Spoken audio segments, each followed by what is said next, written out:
नमस्कार दोस्तों, स्वागत है आप सभी का एक बार फिर से मेरे चैनल द बुद्धा ब्रेन में।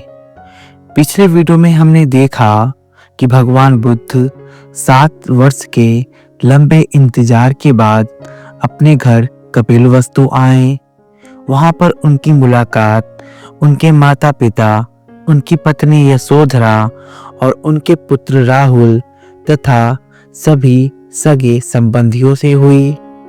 जब उनकी मुलाकात सभी सगे संबंधियों से हो गई तो भोजन करने के उपरांत भगवान बुद्ध वापस कपिलवस्तु से वनवास की तरफ जाने लगे। जब यह बात उनके पिता महाराज सुद्धोधन को पता चली तो उनके दिल को बहुत ठेस पहुंची, क्योंकि इस बार भगवान बुद्ध अकेले नहीं जा रहे थे।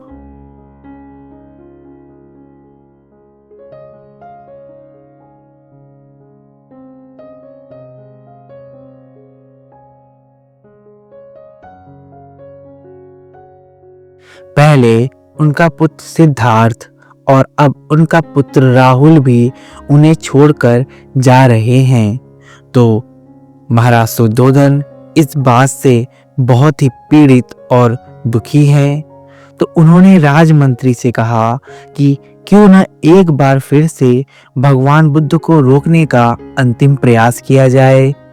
उन्होंने राजमंत्री से कहा कि वह भगवान बुद्ध के पास जाएं और उनकी तरफ से प्रार्थना करें कि भगवान बुद्ध यहीं कपिलवस्तु में ही रुक जाएं। तब राजमंत्री यह भगवान बुद्ध के पास जाते हैं और भगवान बुद्ध से प्रार्थना करते हैं कि वह कपिलवस्तु में ही रुक जाएं, क्योंकि उनके पिता इस भारी दुख को सहन नहीं कर पा रहे हैं। अगर वह कपिलवस्तु में रहेंगे तभी उनके पिता चैन से जी सकेंगे और चैन से मर सकेंगे।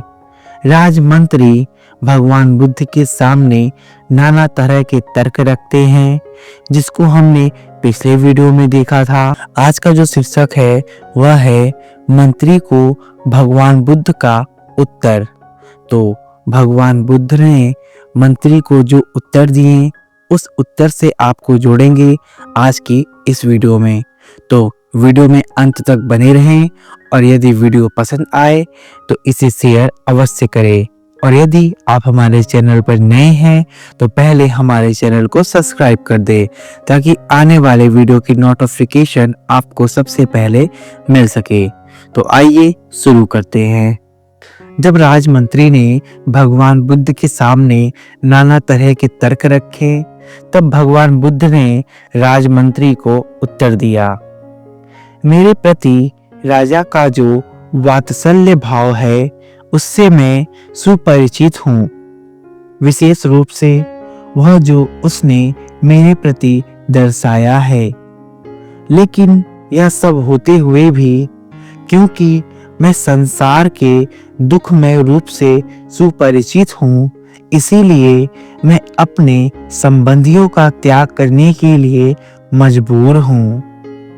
यदि संसार में प्रियजनों से यह अनिवार्य वियोग न होता तो कौन है जो अपने प्रियजनों के साथ ही न रहता। लेकिन एक बार होने पर भी यह वियोग फिर दोबारा होकर रहेगा, इसीलिए मैं अपने प्रिय पिता को छोड़कर जा रहा हूँ।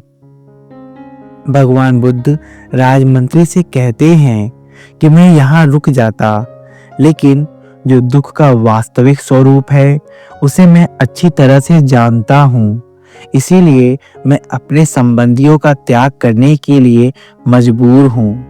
यदि मैं आज यहाँ रुक भी जाऊँ तो समय के साथ हमें यह प्रकृति पृथक पृथक कर देगी और फिर यह वियोग दोबारा से होकर रहेगा। बात तो बिल्कुल सही है। हम चाहे अपने प्रियजनों तथा परिवारों के साथ कितना भी रहने का प्रयास करें और यदि हम रहें भी तब भी मृत्यु एक ऐसी अवस्था है जो हमें प्रियजनों से अलग कर ही देती है। और मृत्यु पे तो किसी का जोर नहीं है।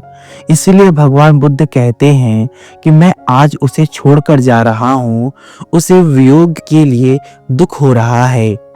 लेकिन यदि मैं आज यहाँ रह भी जाऊं तो यह वियोग का दुख जो है वो फिर से होगा। इसीलिए मैं अपने सगे संबंधियों और अपने परिवारजनों का त्याग करने के लिए मजबूर हूँ, क्योंकि मैं दुख के वास्तविक स्वरूप को जानता हूँ। आगे बुद्ध ने मंत्री से कहा, लेकिन मैं इसे ठीक नहीं समझता कि तुम यह सोचो कि मैं ही राजा के दुख का कारण हूँ, क्योंकि वह अपने इस स्वप्नवत समागम में भावी वियोग की चिंता करता है। इसीलिए इस विषय में तुम्हारा मत निश्चित होना चाहिए। वियोग के नाना रूपों को देखकर तुम्हें यह समझ लेना चाहिए कि न कोई पुत्र और न कोई दूसरा संबंधी ही दुख का कारण है। सारा का सारा दुख अज्ञान जनित है। भगवान बुद्ध ने बहुत बड़ी बात कही। उन्होंने कहा कि दुख के इस वास्तविक रूप को देखकर हमें यह बात समझ लेनी चाहिए कि हमारे दुख का कारण कोई और नहीं है, ना ही पुत्र, ना ही पत्नी, ना ही माता पिता और ना ही कोई सगे संबंधी। सारा का सारा दुख अज्ञानजनक है। मतलब जहां भी अज्ञान है वहां पर दुख है। जिस प्रकार जो राही सड़क पर इकट्ठे होते हैं वे आगे चलकर पृथक होते ही हैं, इसी प्रकार जब आज या कल सभी का परस्पर वियोग अनिवार्य है तो कोई भी बुद्धिमान आदमी किसी भी स्वजन से पृथक होने पर दुखी क्यों होगा, भले ही वह स्वजन उसका कितना ही प्रिय क्यों न हो। अपने संबंधियों को दूसरे लोक में छोड़कर आदमी यहाँ इसमें चला आता है और फिर इसमें उन्हें छोड़कर दूसरे में चला जाता है और वहां जाकर वहां से भी अन्यत्र चला जाता है। यही मानव मात्र का हाल है। एक मुक्त पुरुष इस सब के लिए दुखी क्यों हो?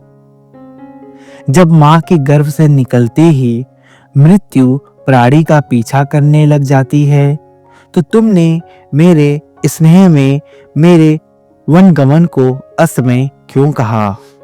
अब भगवान बुद्ध यह मंत्री से प्रश्न करते हैं कि जब एक बच्चा मां के कोख से जन्म लेता है तब से ही मृत्यु उसका पीछा करने लगती है और मनुष्य इस लोक को छोड़कर दूसरे लोक में चला जाता है, दूसरे को छोड़ के तीसरे में चला जाता है, तीसरे को छोड़कर अन्यत्र कहीं और चला जाता है।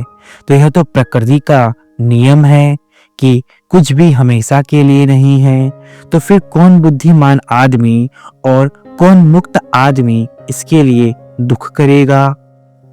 किसी सांसारिक वस्तु को प्राप्त करने के लिए समय और असमय हो सकता है। समय हर चीज के साथ लगा ही है। समय संसार को नाना परिवर्तनों में से गुजारता है, लेकिन जब जीवन अस्थिर है तो धर्म करने के लिए कोई समय असमय नहीं है। किसी भी बुद्धिमान के लिए राज्य अधिकार कैसे उचित हो सकता है जहां चिंता है, राग है, द्वेष है, क्लांति है और दूसरों के प्रति अन्याय है। सोने का महल तो मुझे लगता है जैसे उसमें आग लगी है।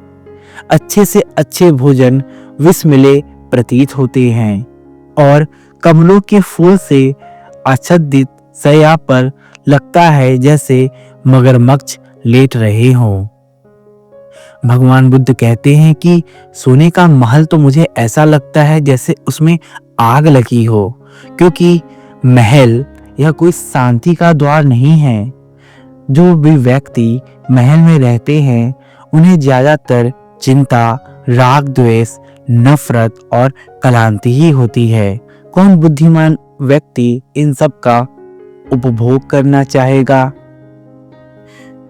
जब मंत्री भगवान बुद्ध के ज्ञान और गरिमा के अनुरूप तृष्णा विमुक्त तर्कपूर्ण कथन को सुने तो मंत्री बोले, आपका यह संकल्प सर्वथा योग्य है और किसी भी तरह आपके अयोग्य नहीं है, किंतु केवल समय की दृष्टि से ही इस समय अयोग्य है। यह किसी भी तरह तुम्हारा धर्म नहीं हो सकता कि अपने वृद्ध पिता को दुख में छोड़कर तुम यूं ही ऐसे ही चल दो। निश्चय से तुम्हारी बुद्धि सूक्ष्म नहीं है, कम से कम धर्म, अर्थ और काम के मामले में तो सूक्ष्म नहीं है। जब किसी अविद्यमान अदृश्य वस्तु के लिए आप विद्यमान दृश्य का त्याग करने के लिए तैयार है। महामंत्री भगवान बुद्ध से कहते हैं कि किसी अविद्यमान अदृश्य वस्तु के लिए आप विद्यमान दृश्य का त्याग करने के लिए क्यों तैयार हैं? मतलब कि जो वर्तमान में जो सुख है उसे भोगिए, जो अभी है नहीं आप उसके लिए अपने परिवार का ही त्याग क्यों करना चाहते हैं? यह मंत्री भगवान बुद्ध को समझा रहे हैं। आगे मंत्री कहते हैं, पानी आग को बुझा देता है और आग पानी को भाप बना उड़ा देती है। यह सभी तत्व जब इकट्ठे हो जाते हैं तो संसार का निर्माण होता है। गर्भ में ही हाथ, पांव, पेट, पीठ और सिर की रचना हो जाती है। बुद्धिमानों का कहना है कि यह सब प्राकृतिक है। नहीं तो आप ही सोचिए कि कांटों के तीखेपन का निर्माण कौन करता है, अथवा पशुओं और पक्षियों के स्वभाव की ही कौन रचना करता है। यह सब प्राकृतिक है। कोई भी ऐसा कार्य नहीं जिसमें चेतना कारण हो, तो फिर चेतना का अस्तित्व ही कैसे हो सकता है? कुछ का कहना है कि सृष्टि की रचना ईश्वर ने की है। यदि ऐसा है तो फिर किसी चेतन आत्मा के प्रयत्नशील होने की आवश्यकता ही क्या है? जो सृष्टि को गति प्रदान करेगा वह उस गति को अवरुद्ध भी करेगा। कुछ कहते हैं कि प्राणी का जन्म मरण दोनों आत्मा पर निर्भर करते हैं, किंतु उनका कहना है कि प्राणी का जन्म तो अनायास ही होता है, किंतु मोक्ष प्रायः सिद्ध है। आदमी संतान उत्पत्ति द्वारा पितृ से उऋण होता है, शास्त्र अध्ययन द्वारा ऋषि ऋण से और यज्ञों द्वारा देव ऋण से। जो इन तीनों ऋणों से मुक्त है वही वास्तव में मुक्त है। मंत्री भगवान बुद्ध से कहते हैं कि आप क्यों यह व्यर्थ के प्रयास करते हैं? शास्त्रों की बात माने, शास्त्रों का अध्ययन करे, शास्त्रों के मुताबिक चले और उस मुताबिक अपने आप को मोक्ष मार्ग पर आरूढ़ करे। मंत्री कहते हैं कि आदमी संतान द्वारा, ऋषि शास्त्र द्वारा और देव यज्ञ द्वारा ही मुक्त होते हैं। यही वास्तव में मुक्ति है। इसीलिए बुद्धिमान का कहना है कि जो इस कर्म से मोक्ष के लिए प्रयास करते हैं उन्हें ही मोक्ष प्राप्त होता है। जो इस कर्म से प्रयास नहीं करते उन्हें व्यर्थ का आयास ही होता है। यह भगवान बुद्ध से मंत्री कह रहे हैं कि जो शास्त्रों के बताए इन नियमों का पालन करता है उसे ही मोक्ष प्राप्त होता है। जो इन नियमों का पालन नहीं करता उसे व्यर्थ में आयास होता है।